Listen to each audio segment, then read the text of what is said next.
Bismillahirrahmanirrahim. Assalamualaikum warahmatullahi wabarakatuh.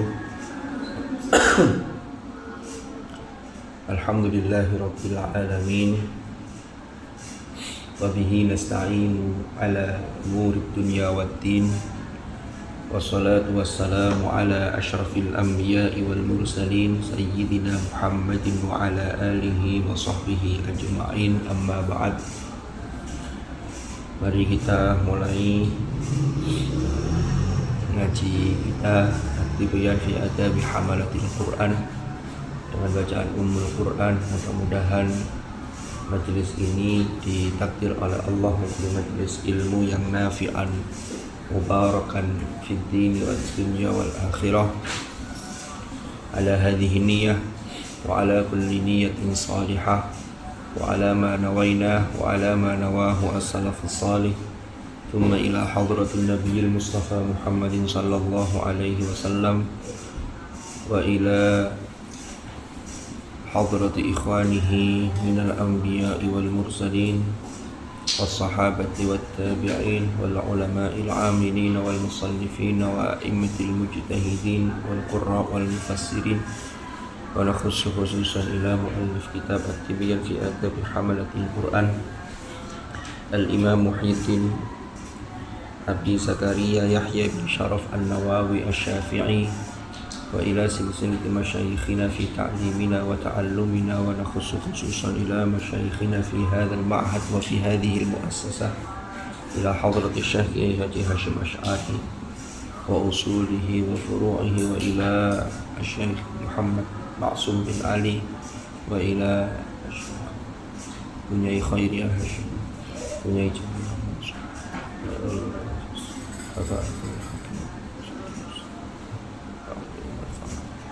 wa jami'il asatid wal musyayikhi hadzal ma'had wa usulihim wa furu'ihim wa nafa'ana bihim wa bi ulumihim fid dharain amin. Al-Fatihah. A'udzu billahi minasyaitonir rajim.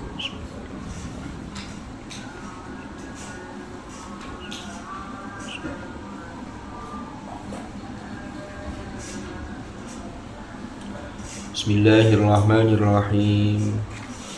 Qala al-muallif rahimahullahu ta'ala wa nafa'ana bihi wa bi ulumihi fid dharain amin. Ada pertanyaan? Belum. Bismillahirrahmanirrahim. Faslun ay hadza faslun utawi iki iku fasal.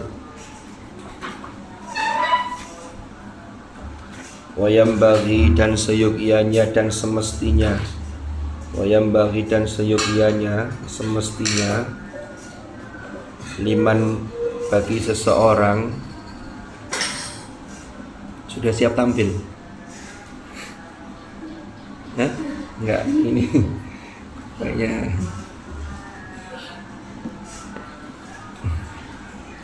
cocok kalau sampai mukul bagian yang bass ini.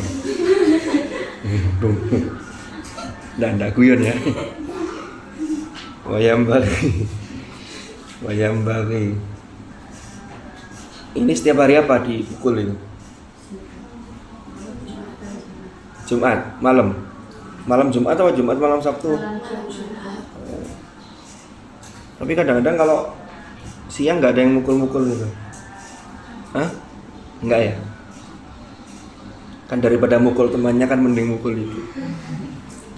Wayam bagi dan seharusnya, seyogyanya, semestinya. Liman bagi seseorang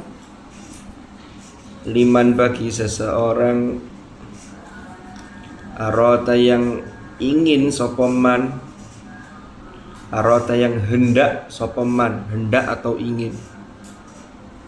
As-su'ala ing pertanyaan, ing bertanya. As-su'ala ing mengajukan pertanyaan. As-su'ala ing pertanyaan. Antakdimi ayatin ala ayatin, tentang mendahulukan satu ayat dibanding ayat yang lain. Antakdimi ayatin ala ayatin, tentang mendahulukan satu ayat dan mengakhirkan ayat yang lain fil mushafi ing dalam mushaf au munasabati hadhil ayati atau korelasi munasabah kesesuaian ayat ini fi hadzal maudhi'i ing dalam posisi ini atau di tempat ini wa nahwi dzalika dan lain sebagainya. Nah ini yang bagi tadi kan fi'il itu butuh namanya fa'il. Fa'ilnya baru di belakang ini. Yang bagi opo an yakula yang toh mengatakan mal hikmatu fi kadza ma iku opo al hikmatu utawi hikmah fi kadza ing dalam mengkini. Jadi dalam hal ini paragrafnya singkat, hanya 2 baris. Paham maksudnya? Paham nggak? Gini loh maksudnya, yang bagi itu kan maknanya semestinya. Contoh, Al-Quran itu kan turunnya butuh waktu berapa lama ketika proses dibawa oleh malaikat Jibril disampaikan kepada Rasulullah? Apakah langsung semalam semuanya? Enggak. Berapa tahun? Ada periode Makkiyah, ada periode Madaniyah. Di Mekah kurang lebih 13 tahun, ini dibulatkan. Di Madinah itu 10 tahun. Berarti 23 tahun, tapi rinciannya 22 tahun, 2 bulan lebih 22 hari, wakilah begitu. Kan turunnya wahyu yang pertama itu apa? Surat Al-Alaq ayat 1 sampai 5. Al-Fatihah turun pertama apa bukan? Bukan. Berarti antara tartibun nuzul itu urutan turunnya ayat-ayat Al-Quran dengan tartibul mushaf itu kan tidak sama. Lalu tartibul mushaf yang seperti kita kenal sekarang, mulai dari Al-Fatihah, Al-Baqarah, Ali Imran, ya kan? Dan seterusnya, An-Nisa dan seterusnya itu sampai An-Nas. Ini urutannya dari mana? Ulama secara mayoritas ya ini menyatakan bahwa jumhurul ulama ini namanya tauqifi. Tauqif itu apa, Rek? Tauqif itu dari sananya berdasarkan hadis riwayat Ubay bin Ka'ab ya, apa Zaid bin Sabit saya lupa. Rasulullah itu ketika turun ayat ini itu juga memerintahkan kepada sahabat penulis wahyu, letakkanlah ayat ini di sini. Ini yang pertama dasarnya. Yang kedua dasarnya adalah apa yang dicontohkan oleh Rasulullah ketika al-urdah al-akhirah. Pernah dengar al-urdah al-akhirah? Al-urdah al-akhirah itu ketika Al-Quran sudah turun sempurna ya, dan Rasulullah itu setiap Ramadan itu bertadarus dengan malaikat Jibril, fayudari suhul Quran. Itu setiap malam di bulan Ramadan Jibril ngontrol hafalannya Rasulullah, setoran. Nah itu urutannya seperti urutan mushaf yang sekarang ini. Sehingga kalau ada orang yang bertanya, itu lebih baik pertanyaannya bukan begini, opo oyo surat Fatihah itu padahal turunnya ndak pertama tapi kok tempatnya di depan. Al-Alaq yang turun pertama tempatnya di juz 30 di belakang. Kenapa? Lah pertanyaan yang bagus itu bukan kenapa, tapi begini, apa sih hikmahnya? Nah itu loh maunya penulis kitab itu. Karena itu sudah dari sononya. Sehingga pasti ada hikmah. Pasti ada sesuatu pelajaran berharga yang bisa dipetik, yang ada pesan-pesan khusus tersendiri. Paham sampai sini? Maka pertanyaannya itu bukan Lapo ya kok ngene yo. Tapi apa sih hikmahnya? Ini terkait dengan urutan ayat, urutan surat. Ini letaknya ayat ini di sini, ini di sini. Gitu. Termasuk ya. Ada bacaan. Bacaan itu kan bacaan Al-Qur'an kan qiraat. Qiraat itu berdasarkan riwayat. Lah qiraat yang kita pakai riwayat Hafiz dari Imam Asim itu termasuk salah satu qiraat yang diterima dan dinyatakan sebagai qiraah yang sahihah makbulah.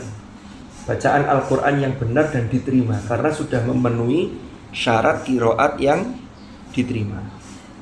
Kalau ada bacaan yang berbeda, maka yang dicari itu bukan kenapa, tapi apa sih hikmahnya? Nah itu yang bagus begitu pertanyaannya. Paham? Saya pernah belajar Gharaibul Qiraat. Lafadz fihi, kalau ada hak silah, lalu sebelum hak silah itu hurufnya sukun, biasanya dibaca panjang apa pendek? Dzalikal kitabu la raiba fihi hudal lil muttaqin. Kalau disambung ya. Sampeyan bacanya Dzalikal kitabu la raiba fihi hudal lil muttaqin. Apa? Dzalikal kitabu la raiba fihi hudal lil muttaqin. Yang mana? Yang pertama. Karena itu tidak masuk matsilah. Kan begitu? Tapi ada satu fihi dalam riwayat Hafiz dari Imam Asim itu yang dibaca panjang dalam surat apa? Sudah pernah belajar Gharaibul Qiraat kan? Loh. Surat Al-Furqan.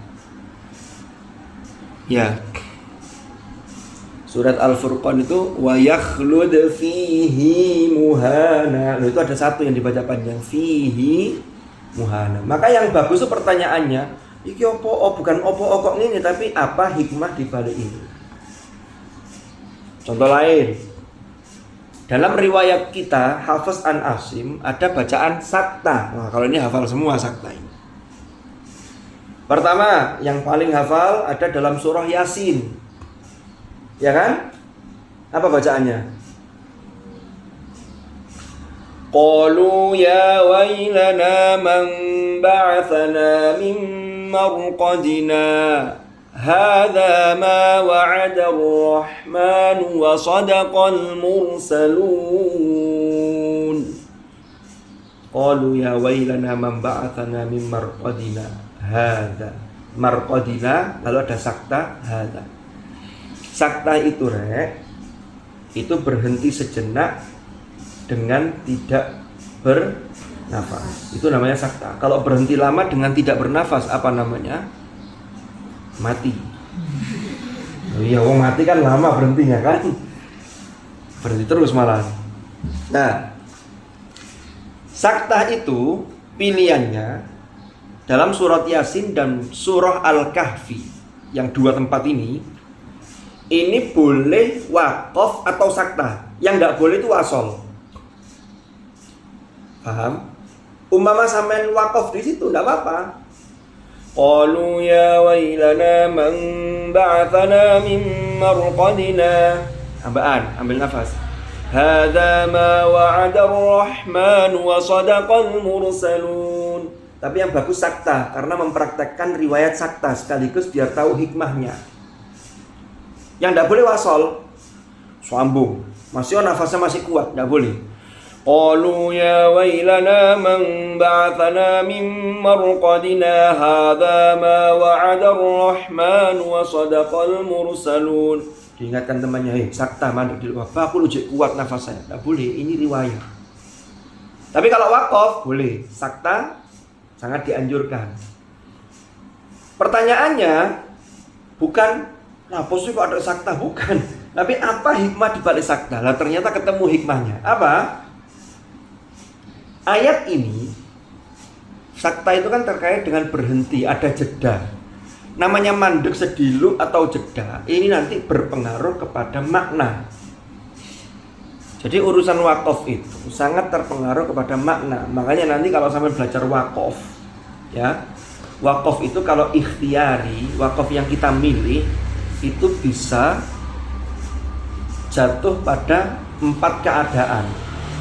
Kalau bacaannya sudah sempurna, maknanya sudah sempurna, tidak ada keterkaitan makna dengan ayat sebelumnya, dengan ayat sesudahnya, maka namanya wakaf tam. Kan begitu. Tapi nek gak tepat, merusak makna, itu wakaf qabih. Bisa bahaya. Ya. Contoh. Anak presiden berhasil ditangkap.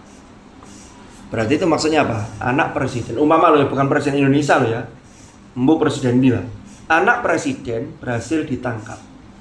Kan orang kalau ngomong tuh berhasil, itu kan kadang kalau ngomong cepet kan tidak harus fasih, berhasil kan. Dalam kata-kata kalam yang harian, yaumian, itu kan biasa, anak presiden berhasil ditangkap. Beda dengan komanya ketika anak presiden berhasil ditangkap. Berarti presiden mana? Berhasil. Itu sudah beda. Gara-gara komanya beda. Contoh yang keliru beda dalam Al-Quran, yang merusak makna. Laqad sami'a Allahu qawlal ladzina qalu innallaha faqirun wa nahnu aghniya. Itu harus satu paket. Karena ayatnya, sungguh Allah benar-benar mendengar ucapan orang yang mengatakan ini. Sesungguhnya Allah itu fakir dan kami kaya. Itu ada ucapan orang yang begitu. Itu menjadi rusak maknanya kalau sampean berhentinya begini. Laqad sami'a Allahu qaulal ladzina qalu, moro-moro mandek. Ambil nafas. Moro-moro memulai ibtidak dari innallaha faqir. Keliru. Kenapa? Seakan-akan sing mengucapkan innallaha faqir, Allah itu fakir, itu sampean malian. Hati-hati. Ini kalau disengaja bisa masuk kufur. Paham? Moro-moro ditutup nomane, mari mandek. Wa nahnu aghniya. Nah, ini ngawur. La sakta, kembali ke sakta tadi. Ternyata hikmahnya, kenapa kok harus berhenti? Pilihannya bisa sakta atau wakaf. Kalau sakta berarti berhenti sejenak, dan wasol tidak boleh, karena ini nanti akan terjadi kerancuan dari sisi makna. Kan maknanya begini. Orang kafir, ini kan ucapannya orang kafir, ya wailana. Orang yang kafir secara i'tiqadi, akidahnya kufur. Kan mereka mati nih. Orang meninggal itu nanti baru diproses itu ketika hari dibangkitkan. Dan itu serentak bareng semua. Jadi kalau ada orang meninggal hari ini, sejak zamannya Nabi Adam, itu mereka menunggu.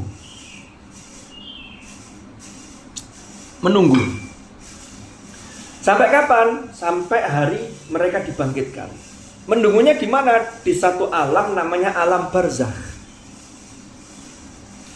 Jadi alam barzakh itu katanya jauh lebih luas dibanding alam dunia. Nanti alam akhirat jauh lebih luas lagi.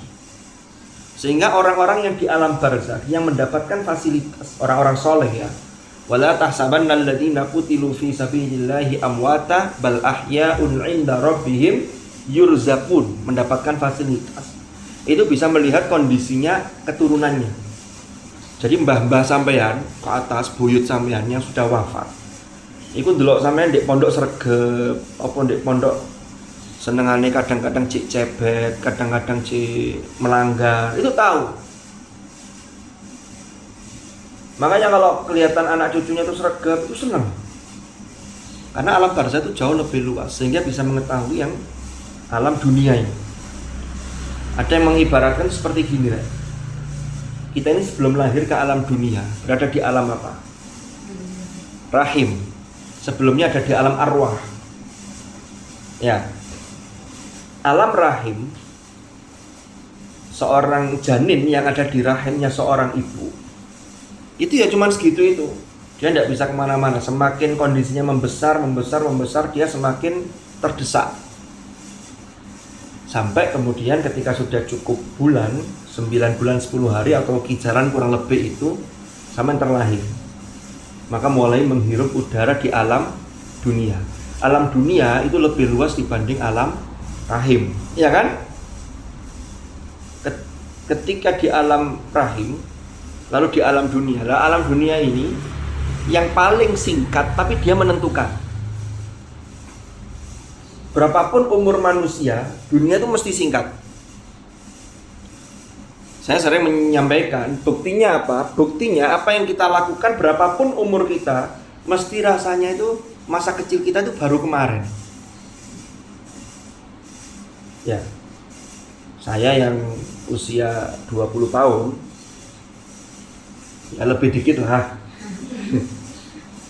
Sampai belum 20 ya? Mungkin ada yang kuliah yang sudah 20 gitu. Lulus Alia itu berapa sekarang? 18, 17? 18 ya. 18 tahun. Sampai lo, mama masih ingat masa-masa kelas 1 SD, TK, itu kan rasanya baru kemarin. Sampai kalau sampai ketemu orang yang usia 70 tahun, mungkin ada yang punya kakek atau nenek, mbah-mbahnya sampean itu selalu ingat masa-masa lalu. Sampean sering diceritani, oh dulu tuh di sini belum ada perumahan, ini sawah semua. Sampean diceritani kadang sudah tidak nyambung, karena sudah beda generasi. Banyak orang kalau ketemu dengan teman satu lighting, satu angkatan, itu senang. Kenapa? Karena nyambung diskusinya. Sama-sama di pondok, iya ya dulu begini. Nanti kalau sudah boyong ini, senang begitu. Tapi nanti lama-lama kan habis itu. Satu generasi itu kan berkurang. Saya melihat orang yang umur 100 tahun kalau ada, itu masih punya teman enggak? Hampir enggak ada temannya, sudah meninggal semua. Apa ada yang bercita-cita pengen umur 1000 tahun? Ya 1000 tahun itu harus dimaknai jangan umur zahir, karena zahir tidak mungkin. Maka 1000 tahun itu bercita-citalah itu umur secara majazi. Artinya apa? Sampai 1000 tahun lagi itu ada manfaat yang bisa sampean tinggalkan. Imam Syafi'i itu sudah meninggal tahun berapa? Tahun 204 Hijriah. Sekarang sudah 1440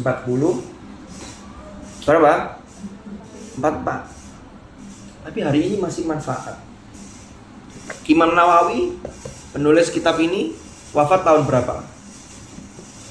Abad ke berapa? 7 atau 8 Hijriah. Ya, sekarang karyanya masih kita nikmati. Berarti beliau itu tetap hidup, gitu loh. Dia masih gak iso 1000 tahun lah, berapa tahun lah. Orang tetap melihat, mengenang kebaikan kita sehingga kirim doa gitu loh. Ini yang kita harapkan. Nah kembali ke materi tadi. Ini mau cerita orang kafir dalam surah Yasin tadi kok malah merantak nanti.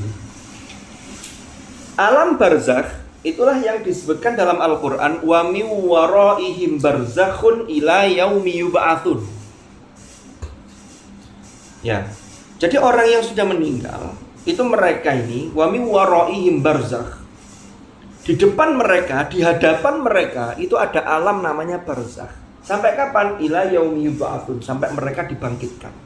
Dibangkitkan kapan? Dibangkitkan itu ketika malaikat Israfil itu meniup sangkakala yang kedua. Karena yang pertama itu kehancuran alam semesta. Wa nufikha fis-sur dzalika yaumul wa'id. Kan begitu.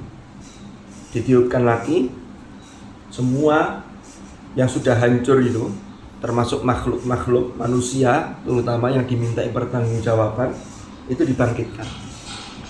Lah ketika mereka dibangkitkan, jadi mereka di alam barzakh itu ngapain? Mereka itu tidur, tapi sebenarnya tidurnya tidak nyenyak. Tapi mereka tahu, ketika mereka tidur, itu mereka sudah dapat DP atau panjernya siksa. Tapi mereka sudah tahu, kamu sekarang di alam barzakh ini dapat siksa, tapi siksamu ini belum total. Yang total nanti ketika di alam akhirat, di neraka. Maka mereka ini di barzakh ini sebenarnya sudah merasa ada penyesalan. Lapo kok biyen gak sregep, lapo kok biyen saya tidak beriman. Itu orang-orang kafir. Kalau yang orang mukmin, lapo kok saya dulu tidak taat. Lalu kenapa kok saya kok lebih banyak maksiatnya dan seterusnya. Itu menyesal.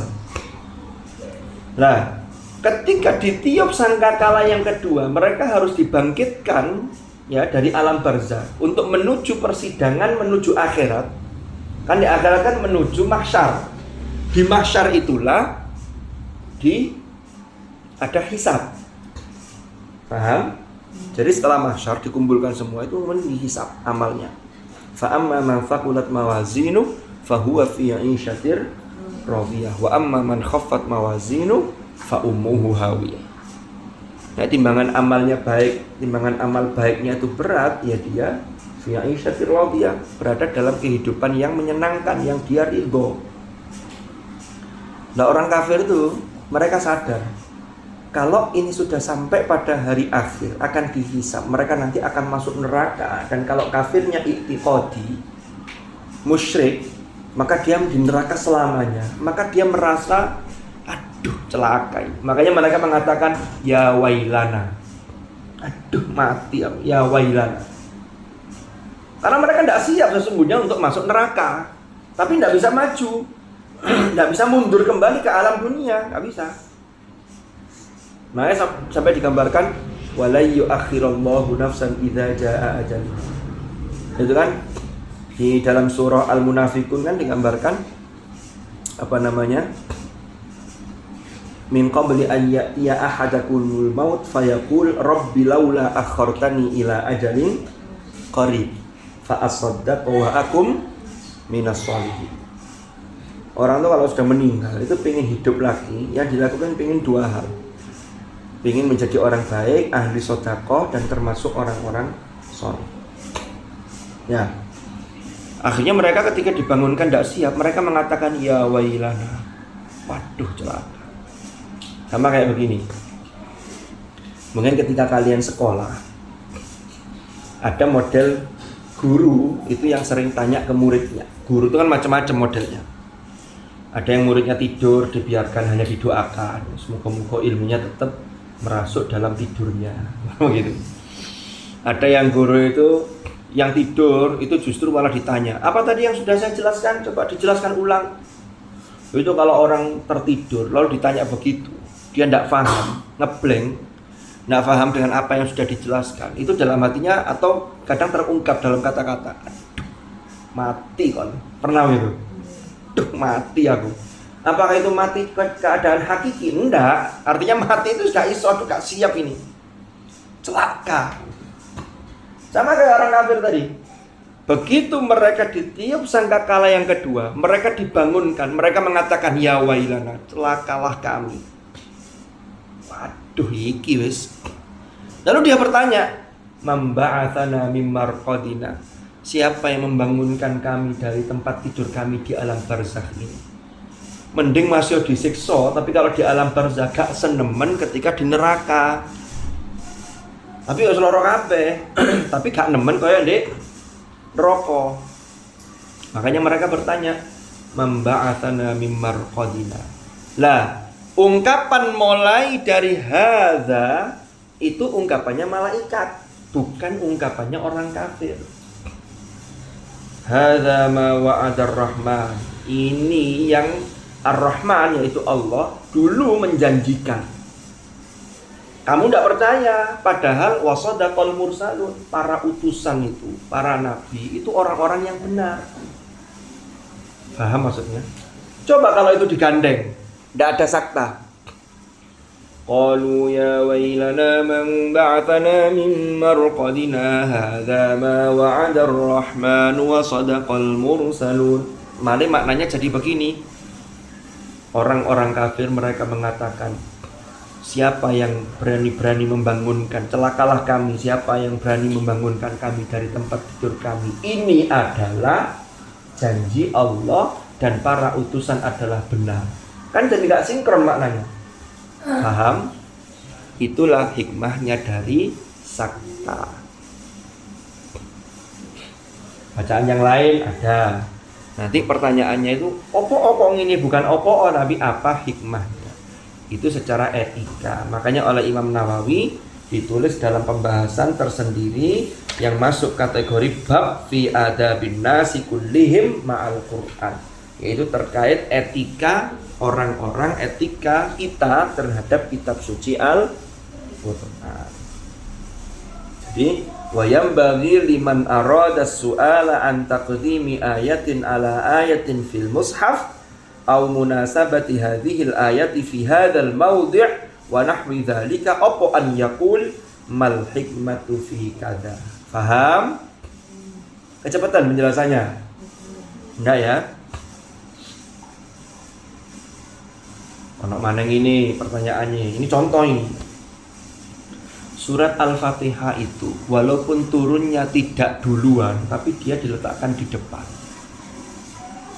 Apa hikmahnya? Ternyata hikmahnya Al-Quran itu Al-Fatihah itu disebut dengan Ummul Quran karena isi kandungan Al-Quran itu secara global itu ada dalam surah Al-Fatihah. Yang pertama apa? Ketauhidan tentang keesaan Allah. Dimulai dari Bismillahirrahmanirrahim. Lalu Allah sebagai Tuhan yang menguasai, Tuhan yang Maha Rahman, Maha Rahim. Ini segala pujian itu hanya patut disandangkan kepada beliau, kepada dia, kepada Allah. Alhamdulillahirabbil alamin, Ar-Rahmanir-Rahim, Maliki Yaumiddin. Sudah 4 ayat ini. Iyyaka na'budu wa iyyaka nasta'in. Ini menunjukkan ada aspek ta'abbud, aspek ibadah. Manusia itu kan kewajibannya ibadah kepada Allah. Nanti tinggal bentuknya, rinciannya ada dalam surah-surah yang lain. Apa diantaranya? Wa aqimus sholata wa atuz zakah. Itu bagian dari ibadah. Iyyaka na'bud. Ya. Apa hikmahnya kok didahulukan iyyaka? Iyyaka itu kan maf'ul.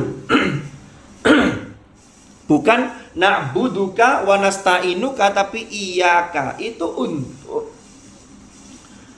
menghilangkan yang lain, menafikan yang lain hanya kepadamu. Maka iyyakanya didahulukan. Iyyaka na'bud. Yang kedua wa iyyaka nasta'in, menunjukkan manusia itu lemah, makanya butuh Allah.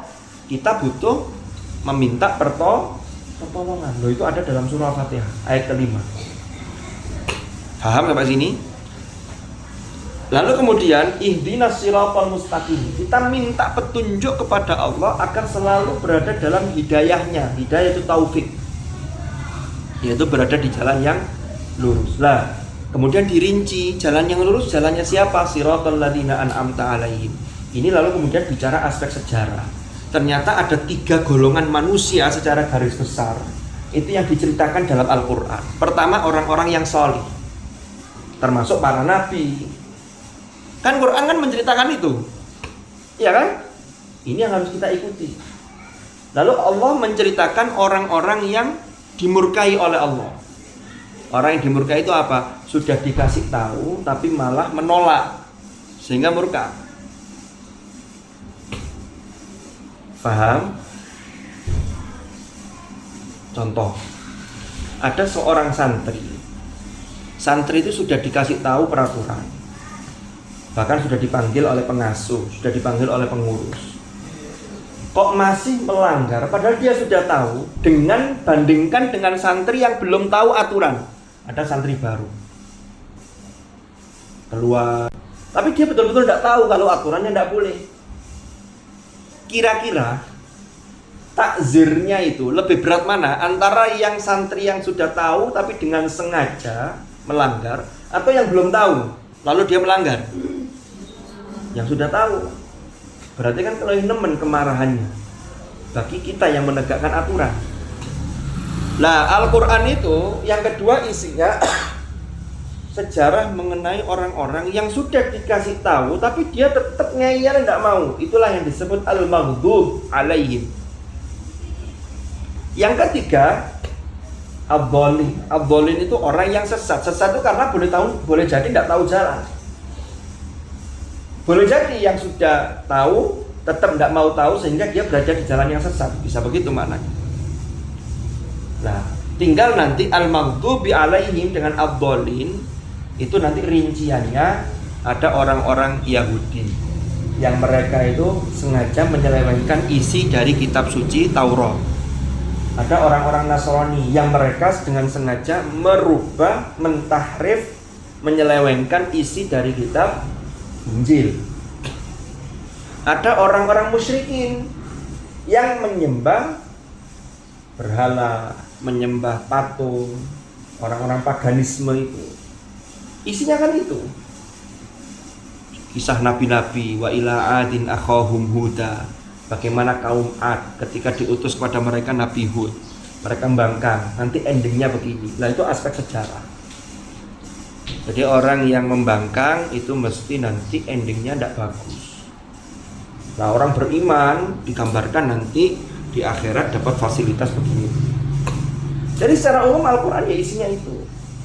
Maka hikmahnya surah Al-Fatihah ditaruh di depan, maka dia menggambarkan isi kandungan Al-Quran secara global. Itulah hikmahnya. Dulu saya pernah ada yang nanya, kenapa kok Al-Fatihah itu ditempatkan di belakang, kan dia datangnya belakangan. Jawaban sederhana itu begini. Sesuatu yang datang terakhir atau belakangan tidak harus tempatnya di belakang, tapi dia sudah punya kedudukan di tempatnya sendiri. Contoh, sampean bikin acara Isra Mi'raj, sebentar lagi kan Rojabiyah ini, mengundang pembicara, mengundang pengasuh pondok pesantren Salafiyah Syafi'iyah Khairiyah Hashim. Yang datang duluan santrinya apa pengasuhnya? Santri, sampai penuh masjid di belakang, umpama acaranya di sana. Pengasuh lalu baru datang. Apakah ada yang kemudian ngomong begini, mohon maaf Bapak pengasuh, Ibu pengasuh, panjenengan ramunya belakangan, tempatnya di belakang? Enggak. Karena tempatnya sudah disediakan di depan, tidak ada yang berani ke depan itu kan. Bahkan ada jajannya, sama yang jajannya kok kari-kari sih kan. Ini jajannya disi sama aqua. Ya kan di masjid itu kan ada dampak-dampak. Lalu ngundang ustadz-ustadz, Ustadz Zainul, Ustadz Ronis, pokoknya diundang lah. Itu juga sama, datangnya belakangan tapi tempatnya monggo di sana Ustadz di dalam. Masa ono santri sini yang misalnya kati, Ustadz mburi sama kayak teko ini. Jadi kan baru datang, saya duluan kok saya yang di depan. Enggak, jadi acuannya itu bukan siapa yang datang duluan, tapi tempat letaknya yang di depan yang mana, yang di tengah mana, yang di belakang yang mana, itu sudah berdasarkan tauqif. Itu dari sono. Paham? Itulah namanya tartibul mushaf yang sekarang kita ketahui. Pasti ada hikmahnya. Lalu urutannya, munasabah ini. Munasabah itu keterkaitan. Atau hikmahnya apa dari surah Al-Fatihah kok kemudian Al-Baqarah? Nah, itu ada munasabah. Di akhir Al-Fatihah itu menjelaskan siratal ladzina an'amta 'alaihim. Maka di Al-Baqarah ayat kedua ya, mulai dijelaskan hudal lil muttaqin. Siapa muttaqin itu? Karena muttaqin itu bagian dari alladzina an'amta 'alaihim. Dijelaskan alladzina yu'minuna bil ghaib wa yuqimuna sholata wa mimma razaqnahum yunfiqun. Itu digambarkan sampai ulaika ala hudam mir rabbihim wa ulaika humul muflihun. Baru kemudian cerita tentang innal ladzina kafaru, orang-orang kafir. Setelah cerita orang kafir hanya beberapa ayat cerita orang yang tidak jelas, abu-abu. Tahu abu-abu? Masih SMA, masih aliyah. Karena seragamnya abu-abu. Nah, itu cerita orang munafik. Luarnya kelihatannya iman, ya, tapi hatinya tidak beriman. Wa minan nasi may yaqulu amanna billahi wa bil yaumil akhir wa ma hum yukhadi'una Allah. Seterusnya. Itu menarik surat Al-Baqarah. Sampai amati itu, coba ayat pertama bicara mengenai petunjuk Al-Quran, lalu mengupas macam-macamnya orang terkait dengan ketika menerima petunjuk dari Al-Quran. Ada yang bertakwa, tapi ada yang kafir tetap tidak mau, ada yang munafik. Ya. Lalu ayat berikutnya, ya ayyuhan nasu u'budu rabbakumul ladzi khalaqakum. Yang halaman ketiga itu tengah-tengah. Manusia semuanya dipanggil untuk menyembah kepada Tuhan kalian, karena Tuhan kalian itu ya Allah. Langsung orang-orang kafir diberi perumpamaan innallaha la yastahi ayyadriba mathalan. Yang sebelumnya sudah ada tantangan suruh membuat yang mirip Al-Qur'an, fa'tu bi suratim mim mithli. Enggak bisa kan? Lalu Allah menyatakan, Allah itu la yastahi membuat perumpamaan an yadriba mathalan ma ba'udatan fama fawqaha. Sampai kemudian digambarkan, diingatkan proses ketika menciptakan Nabi Adam, bahwa Adam itu punya tugas kekhalifahan. Sampai menceritakan tentang bagaimana dulu Nabi Adam itu diturunkan dari surga karena untuk mengemban misi khalifah. Tapi ada drama dulu, ya, digoda oleh iblis, lalu makan buah dari syajaratul khuld. Syajaratul khuld itu penamaan dari iblis. Al-khuld itu maknanya keabadian. Iblis menyatakan syajaratul khuld itu pohon keabadian. Jadi kalau kamu Adam ingin kekal di surga, makanlah buah ini. Padahal Allah sudah pesan, wala taqrabu hadhihi syajarah. Pohon ini jangan didekati. Didekati saja jangan, apalagi dimakan buahnya, tak boleh. Baru kemudian cerita Bani Israel. Ya Bani Israel. Bani Israel itu umat terdahulu yang mereka mendapat aneka fasilitas, tapi orangnya ngeyel. Sampai dikisahkan, Bani Israel itu mendapatkan nikmat al-manna was-salwa. Itu makanan dari langit, itu khusus itu. Tapi mereka ngeyel. Sampai mereka itu pernah terjadi, mereka ini suruh ibadah hari Sabtu, itu juga ngeyel. Sampai beberapa dari mereka itu dikutuk menjadi kunu qiradatan khosiin, jadi kerang. Lalu menceritakan tentang kisah pembunuhan, yang pembunuhan itu untuk mengungkap pembunuhnya maka harus disembelih seekor sapi. Mereka banyak tanya, qalu du'u lana rabbaka yubayyil lana ma launuha. Seekor sapi itulah yang kemudian diabadikan menjadi nama dari surat ini, Al-Baqarah. Itu sapi pada masa Bani Israel, tapi sapi khusus. Karena kemudian ketika sapi itu disembelih, lalu buntutnya itu buat dipecutkan ke orang yang meninggal, kemudian dia bisa bangun untuk menjelaskan siapa yang membunuh dia. Tapi kemudian mati lagi sudah. Lalu setelah mengkisahkan Bani Israel, ditariklah garis ke moyangnya Bani Israel, Nabi Ibrahim. Lalu diceritakan Nabi Ibrahim itu sesungguhnya membangun Ka'bah itu jauh lebih dulu dibanding membangun Baitul Maqdis. Wa idh yarfa'u Ibrahimul qawa'ida minal baiti wa Ismail. Tapi ketika Rasulullah hijrah, Rasulullah diperintah sholat menghadap Baitul Maqdis selama kira-kira 16 bulan atau 17 bulan. Tapi kemudian disuruh balik lagi ke arah kiblatnya Ka'bah. Jadi ada ini hal yang menarik, itu keterkaitan antara satu ayat dengan ayat yang lain. Itu kalau sampai kaji itu indah sekali. Selama ini sampai ketika deres juz 1, juz 2 sampai juz 3 pernah berpikir urutan ayat itu? Belum? Coba sampai angan-angan itu. Ini kenapa ya habis cerita Bani Israel terus Nabi Ibrahim itu indah sekali begitu. Lalu apa kaitannya dengan Ka'bah? Lalu nanti di situ diceritakan tentang bulan Ramadan, syahrul Ramadan alladzi unzila fihil Qur'an, di juz 2 itu. Diturunkan kitab suci Al-Qur'an. Karena Al-Qur'an itu sebagai identitas orang beriman, identitas umat Islam. Wah, bagus sekali lah urutannya ini. Sampai terakhir, la nufarriqu baina ahadim mir rusuli wa qalu sami'na wa ata'na ghufranaka rabbana wa ilaikal masir. Jadi runtutan ayat saja itu indah. Kalau orang tidak memahami, kelihatannya secara zahir Quran itu tidak sistematis. Padahal justru salah satu letak kemujizatannya itu dari sisi urutan tadi itu indah sekali. Itu ada satu rangkaian yang luar biasa. Nabi Musa itu nabi yang paling banyak diceritakan di dalam Al-Quran. Dan itu tidak hanya satu tempat. Tapi ternyata di tempat ini mengkisahkan ini, di tempat ini mengkisahkan ini. Itu nanti kalau disusun itu menjadi indah seperti sebuah puzzle. Kalau tidak ketemu, belum ketemu, ya sampai tidak bisa menikmati keindahannya. Tapi itu luar biasa. Nabi yang diceritakan di dalam satu kisah, satu surat tersendiri, Nabi Yusuf. Itu runtut. Mulai ketika masih anak-anak masih muda bermimpi sampai kemudian jadi raja, itu runtut kisahnya. Tapi kalau kisah Nabi Musa enggak. Di Al-Baqarah ada, di Ali Imran ada, ya kan?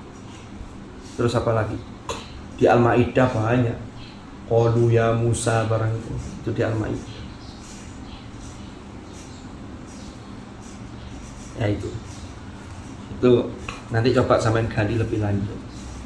Sehingga kembali lagi ke materi, wa yambaghi liman arada su'ala an taqdimi ayatin ala ayatin fil mushaf aw munasabati hadhihi al-ayati fi hadzal mawdi' wa nahwi dzalika ay yaqul mal hikmatu fi kadza. Jadi pertanyaannya, apa sih hikmahnya hal ini? Sampai sini ada pertanyaan, saya persilakan. Monggo. Ini yang mbak-mbak mahasiswa sudah pada libur kan? Hah? Ada di sini apa? Mbak Sopo kemarin yang tanya itu sama-sama? Hah? Hilya sama Sopo juga ya? Iya Bella. Ya ikut ngaji. Apa kuliah isu-isu mang jam 5? Ya enggak usah dipanggil, enggak apa-apa.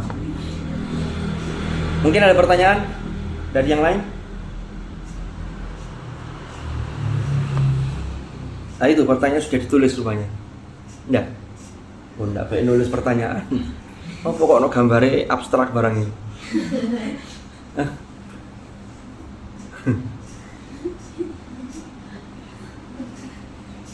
Sampai kalau nyatet penjelasan ngaji kitab itu kan ada penjelasan yang perlu dicatat, itu catat di pinggirnya, penuh enggak apa-apa kitabnya. Karena kadang kalau nyatet di kertas lain itu khawatirnya jatuh atau hilang kertasnya. Saya tuh masih ingat ketika ngaji ke Gus Baha. Jadi Gus Baha itu cara belajarnya beliau salah satunya itu di kitab beliau itu sudah ditandai. Jadi beliau membaca umpama kitab Ihya Ulumuddin, baca di hadapan gurunya Mbah Maimun Sorogan. Nanti dia kasih tahu gurunya apa gitu.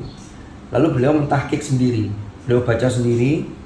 Nanti umpama ada keterangan ini, itu ditambahi keterangannya ini kaitannya dengan ada yang di kitab ini. Jadi kalau ngaji Ihya gini nih, kelihatan oh ini di kitab ini, tolong ambilkan kitab ini, minta tolong ke anak yang biasa ngambilkan itu, anak dalam itu.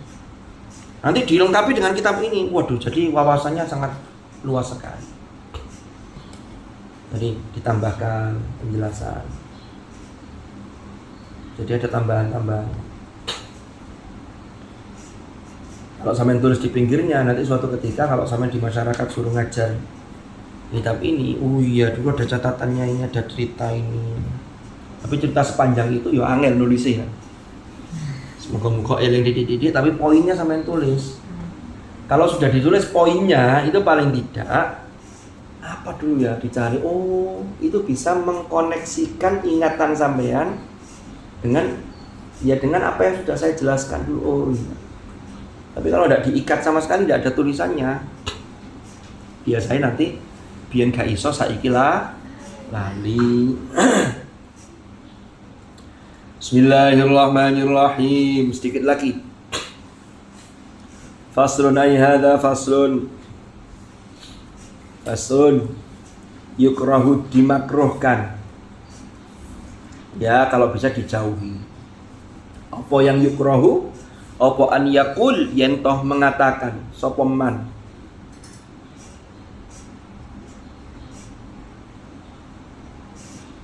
Nasitu ayata, nasitu lupa sopo ingsun, nasitu lupa sopo ingsun ayata kadza ing ayat ini.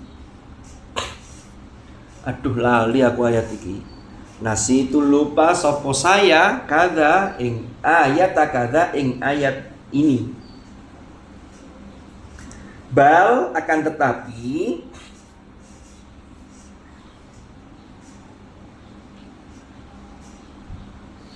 unsi itu bal akan tetapi yakulu lebih baik mengatakan sopo seseorang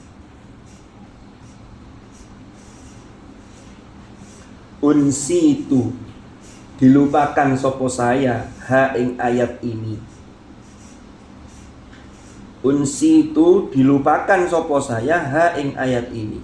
Wa asqattu dan dilupakan diputus sopo saya ha ing ayat ini.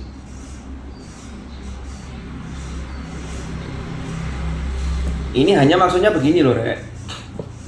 Ini sebenarnya mengandung pesan secara implisit, pesan secara tersirat bahwa orang menghafal Quran itu deres itu wajib. Nek wis deres, sama sudah deresnya banyak. Umpama hafalannya sudah dapat 10 juz.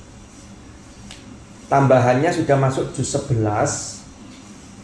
Berarti dapat 11 juz ya, karena tambah juz 30. Umpama tambah lagi juz 29, juz 28, berarti sudah katakanlah 10 juz lah. Kalau dapatnya 10 juz, nambahnya masuk juz yang ke-11. Itu deresnya sehari itu paling tidak separuh dari pendapatan hafalannya, berarti 5 juz. Umpama itu insya Allah bagus hafalan sampean.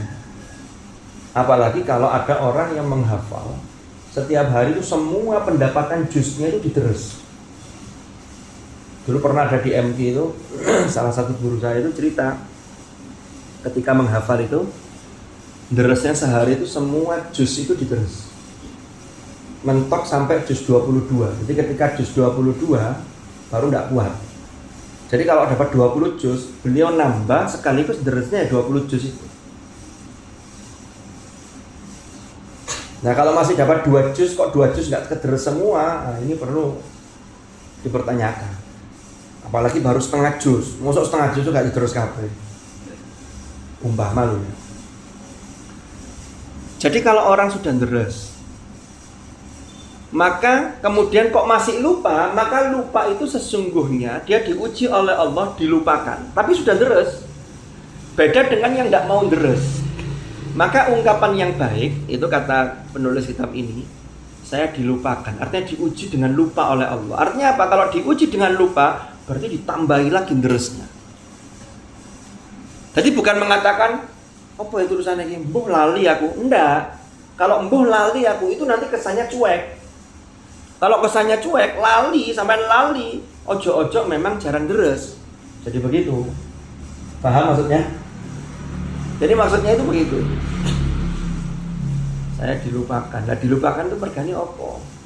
Nah introspeksi. Mungkin deresnya kurang, mungkin deresnya iya, tapi dalam tanda petik maksiat yang dilakukan masih lancar, sehingga akhirnya menghalangi. Bisa jadi kan? Ya begitu. Faqad thabata fi sahihain. Faqad thabatalan teman-teman tetap ini riwayat ya, ada riwayat fi sahihain dalam 2 kitab sahih, yaitu Sahih Al-Bukhari dan Sahih Muslim. An Abdullah bin Mas'ud, riwayat dari Abdullah bin Mas'ud radhiyallahu anhu, qala, beliau berkata, beliau dawuh, qala bersabda sapa Rasulullah sallallahu alaihi wasallam,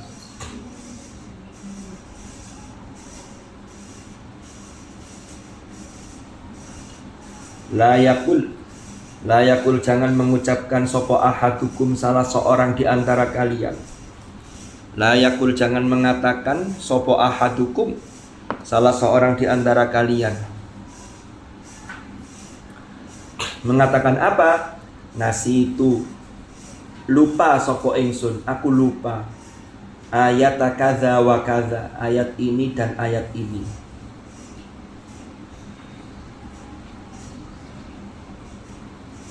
Bal akan tetapi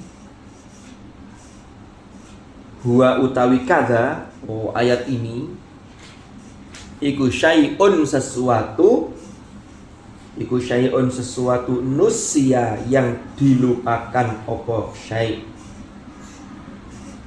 Artinya tadi itu maknanya dilupakan itu berarti diuji dengan lupa, padahal sudah banyak deres. Kalau aku lali ojo-ojo memang deresnya yang kurang. Karena secara sunnatullah orang kalau sudah banyak deres itu insya Allah akan diberi fadhol lancar. Tapi kalau sudah banyak deres kok cek bulet ae, kok cek gak lancar, cek akeh sing lali, maka itu sedang diuji oleh Allah, dilupakan. Tetapi ujian itu sesungguhnya agar kita lebih intens lagi, lebih dekat lagi. Paham ya? Itu maksudnya. Wa fi riwayatin, dan dalam salah satu riwayat fi sahihaini aidan, di dalam kedua kitab sahih juga,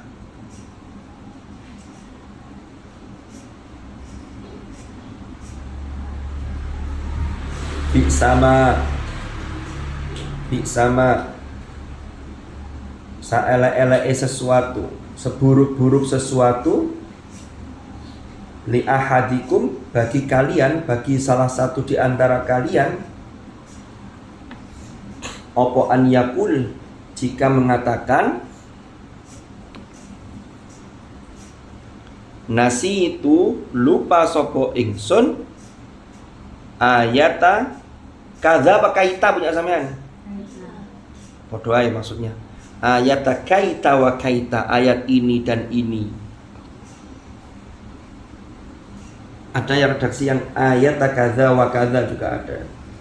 Bal, bahkan huwa utawi ayat ini dan ayat ini, kaita wa kaita iku nusia, dilupakan.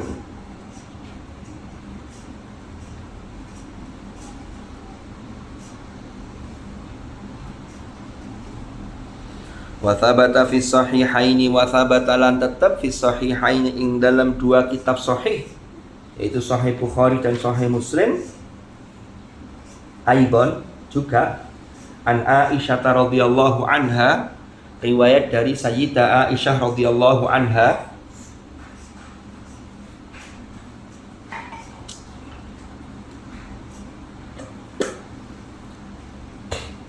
anna Nabiya sallallahu alaihi wasallam, bahwasanya Nabi Muhammad sallallahu alaihi wasallam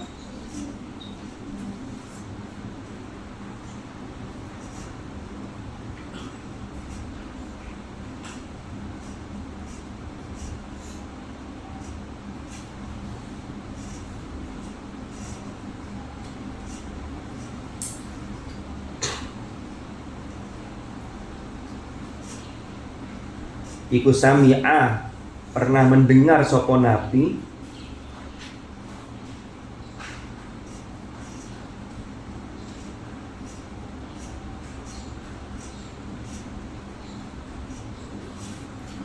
iku sami'a mendengar sapa Nabi rajulan ing seseorang yaqra'u, yang sedang membaca sapa rajul, membaca Quran. Yaqra'u, yang sedang deres, sedang membaca sapa rajul.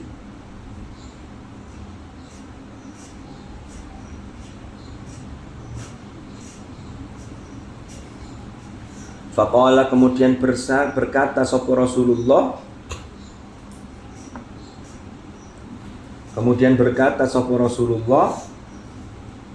rahimah, mudah-mudahan melimpahkan rahmat, rahimah, mudah-mudahan melimpahkan rahmat, hu ing rajul, hu ing dia, sapa Allahu Allah.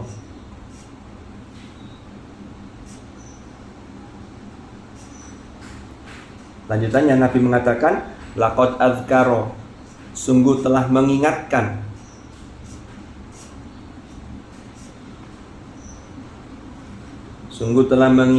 ni ing ingsun ayatan ing satu ayat,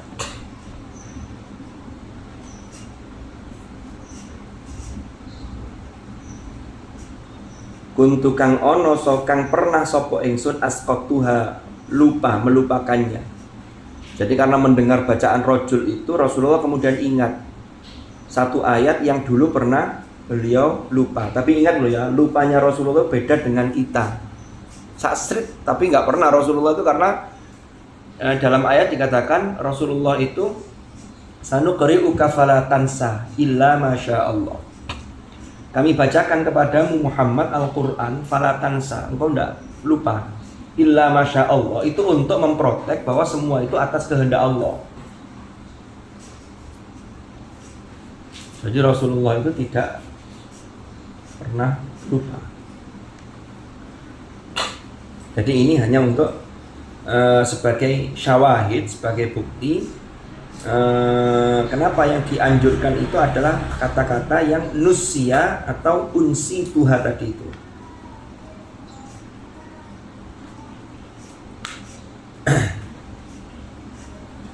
Wa fi riwayatin fi sahih, wa fi riwayatin, dan dalam satu riwayat fi sahih, dalam kitab sahih, kuntu unsi tuha, kuntu yang pernah sopo ingsun, unsi itu yang dilupakan sopo ingsun, ha ing ayat.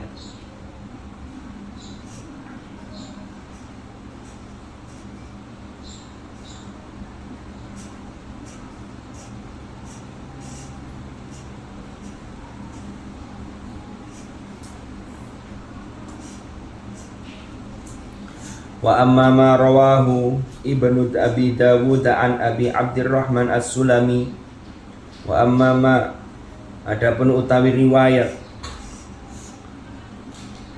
rawa yang meriwayatkan hu ing ma sapa Ibnu Abi Dawud, Ibnu Abi Dawud an Abi Abdurrahman As-Sulami, dari Abi Abdurrahman As-Sulami, rupane at-tabi'i al-jalil, yaitu generasi tabi'in senior, tabi'in besar, Abdurrahman As-Sulami.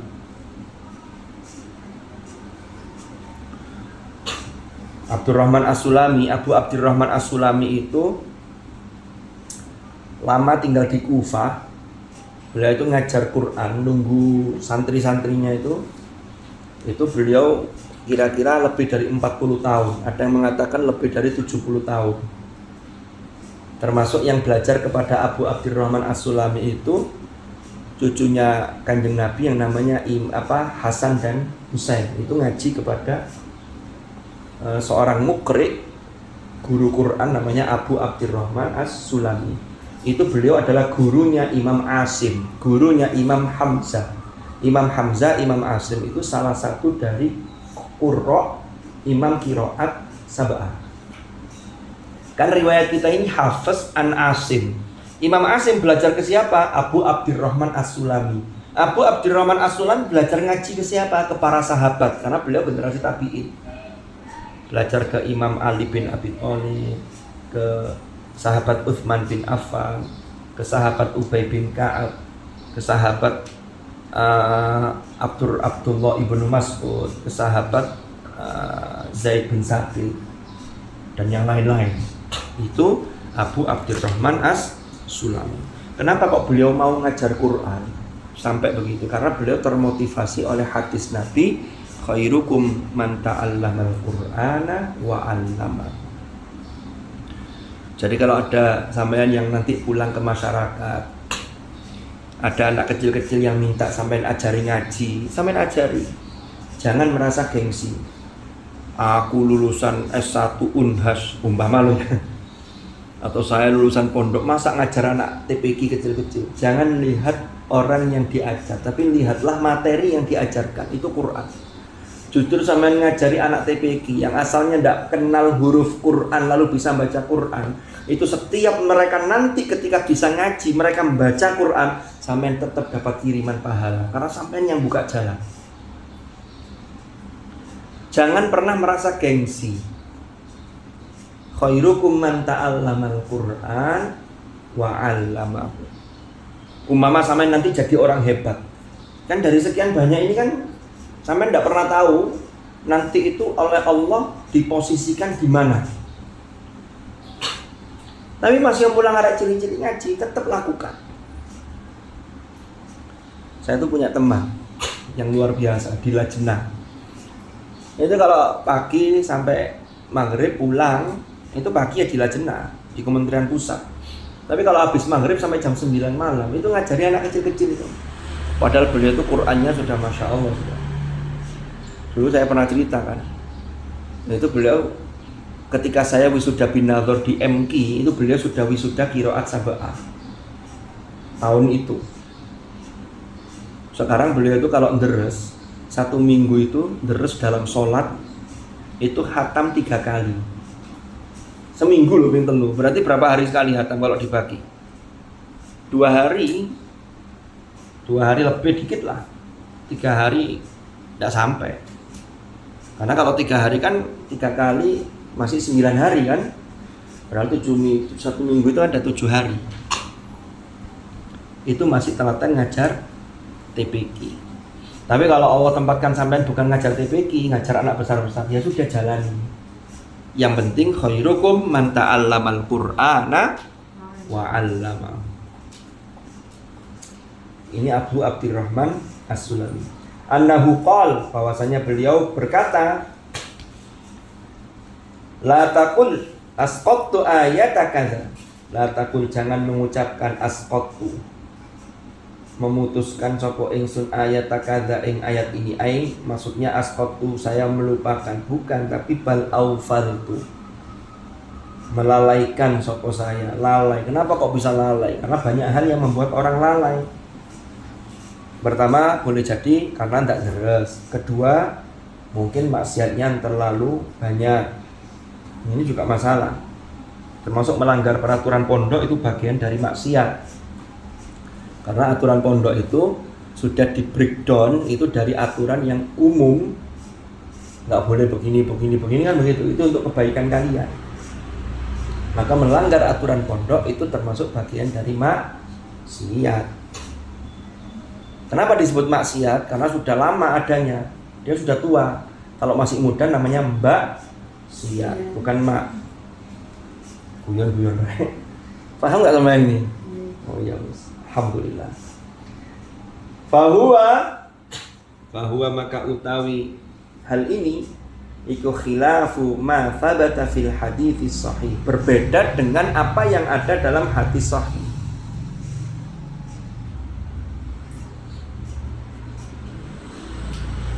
Fal i'timadu, maka utawi yang menjadi pegangan alal hadis, berdasarkan hadis, iku wa huwa utawi al i'timad alal hadis iku jawazu asqattu, boleh mengucapkan asqattu, wa adamul karahati fihi, dan tidak ada kemakruhan di dalamnya. Ya kalau ada yang mau mengatakan aghfaltu nasitu ya tidak apa-apa, tapi tadi itu maksudnya jangan sampai nasitu itu gara-gara kita sendiri, tapi kita sudah berusaha. Kok kemudian masih diuji lupa, berarti harus ada introspeksi apa yang masih kurang. Itu yang dimaksud dengan penjelasan dalam fasal ini. Faslun yajuzu an yuqala suratul Baqarah wa suratu Ali Imran wa suratul Nisa'i wallahu a'lam bissawab. Nanti masuk tanggal berapa ini? 3 Februari. Oh Januari. Saya ada yang kepingin sampai Februari.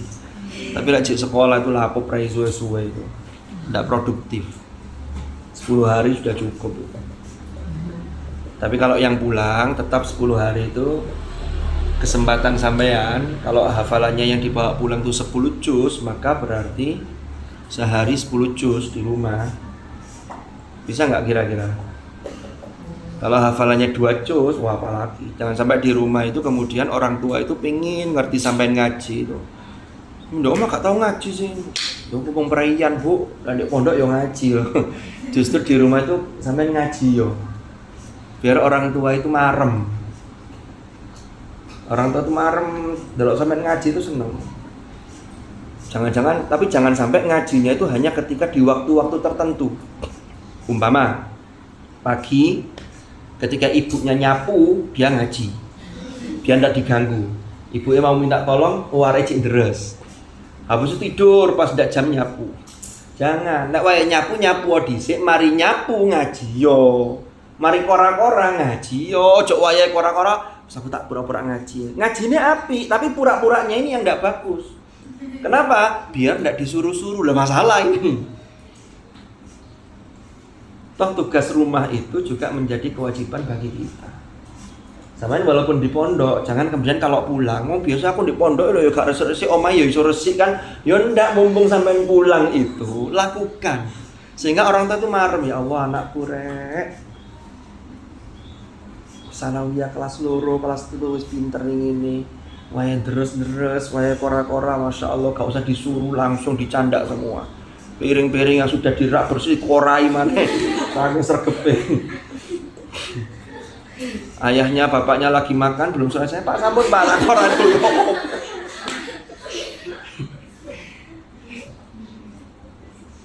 Itulah salah satu cara berbakti kita. Itu loh, mumpung orang tua masih sehat, masih ada. Kalau sudah ada ya dikirimi doa, kirim Fatihah. Saya kira itu, Allah a'lam bishawab, mudah-mudahan manfaat dan barokah. Al-Fatihah.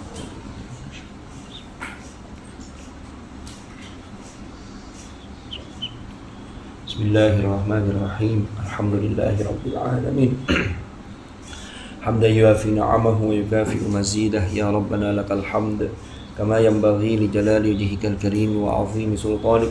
Allahumma salli wa sallim ala sayyidina Muhammadin salatan tunjina biha min jami'il ahwali wal afat wa taqdi lana biha jami'al hajat wa tutahhiruna biha min jami'is sayyi'at وترفعنا بها عندك أعلى الدرجات وتبلغنا بها أقصى الغايات من جميع الخيرات في الحياة وبعد الممات. اللهم مع القرآن اجعلنا وأولادنا وذرياتنا وأهلنا وأصحابنا من أهل القرآن الذين هم أهلك وخاصتك وجعلنا وإياهم من أهل العلم وأهل الخير ومن الذين اصطفيت من عبادك الذين ورثوا كتابك وسبقوا بالخيرات بإذنك برحمتك يا أرحم الراحمين. اللهم إنا نستودعك ما قرأنا وما حفظنا وما علمتنا فردده إلينا عند حاجتنا إليه برحمتك يا أرحم الراحمين. اللهم انفعنا ما علمتنا وعلمنا ما ينفعنا وارزقنا علما نافعا. اللهم اجعل اجتماعنا هذا اجتماعا مرحوما وتفرقنا من بعده تفرقا معصوما ولا تجعل معنا وفينا شقيا ولا محروما برحمتك يا أرحم الراحمين. ربنا آتنا في الدنيا حسنة وفي الآخرة حسنة وقنا عذاب النار وأدخلنا الجنة مع الأبرار يا عزيز يا غفار يا رب العالمين.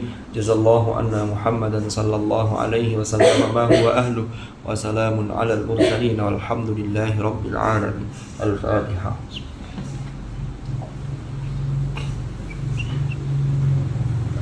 اللهم ارحمنا بالقرآن واجعله لنا إماما ونورا وهدى ورحمة. اللهم ذكرنا منه ما نسينا وعلمنا منه ما جهلنا وارزقنا تلاوته آناء الليل وأطراف النهار واجعله لنا حجة يا رب العالمين. سبحانك اللهم وبحمدك أشهد أن لا إله إلا أنت أستغفرك وأتوب إليك. وصلى الله على سيدنا محمد والحمد لله رب العالمين. العفو منكم هدانا الله وإياكم أجمعين. السلام عليكم ورحمة الله وبركاته. Waalaikumsalam.